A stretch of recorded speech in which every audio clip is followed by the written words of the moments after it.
Ngibingelele kuwe mlaleli, ngiyathemba ukuthi-ke uyaphila-ke.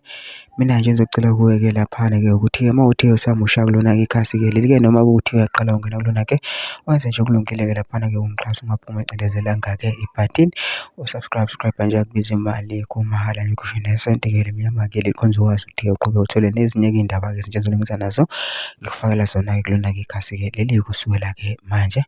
Udaba ngilethele lona-ke namhlanje ukuthi-ke abantu bathukile laphana-ke bashaqile ngokushiwo-ke umlisa-ke wencoma umkhwanazi-ke laphana-ke egadla kuZuma-ke ngoba-ke uZuma-ke wathi nguye owathi uyokhuluma kodwa-ke kuzobe manje akakaze akhuluma bese eveza-ke nokunye okwenzakalayo-ke kula macala lawa-ke avezwa umkhwanazi ngenkathi enze i-media briefing ededela amabhomu. Kodwa-ke angifuni mina ukuthi oningi ukuze ngamntwana nje ngidlala ividiyo yakhe mina usuzwele ukuthi uthini. Ngicela phama sizuleke le video ngene comment section ngifusha uvo lakho ukuthi nawe ucabangani ngalokho udaba-ke lolu bese wenza okulungile nje ungixhasa ungaphuma ecindezelanga-ke ibhathini usubscribe nje akubizi imali kumahhala nje kusho nesenti-ke limnyama-ke leli-ke nawe-ke le video-ke le awuyithokozele. Uyabona umuntu lo bekumele ngabe uthi thuma mina ngilo. Uyabona lo uyathumeka lo. Hayi laba labanye laba. Hayi abathumeki manje. Lo munye wathi hayi ngizokhuluma. Uyaguga, uyaphela, uyozafe, sola dlala icheza ngakakhuluma. Sola akakhuluma. Lo uyokhuluma ethi indoda endeke lo.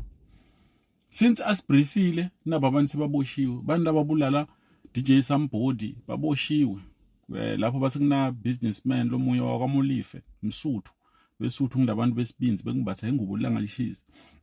Bathi uboshiwe naye and then kwaboshana lamanye ma suspects ngathi ay3 nakuhlanzwa naye baba yi4. Bathi nababopha labantu kheni kunene utholakala uvakashele lo munye lo yisuspect uhleli naye. Sekwenda isense ukuthi after asibriefile mkhwanazi why iPA beyilwa kangaka. Yabo boGaten Mackenzie bebalo bathi no mkhwanazi wrong ukuthi asibriefe why futhi nebantu bethi bhamu ngale eceleni kanibona bayadi ukuthi vela umuntu lo soconga labantu ngibani. Yathi guys anithumeki. Thina bese sinintshintshile niphumile ebubhantitini but no anikatshintshi solo nisase kulomkhuba wenu hayi khona ake nizame ukuthumeka asibakhipheni sifake abantu sokhona kubathuma mkhwanazi sicela usibriefe every Monday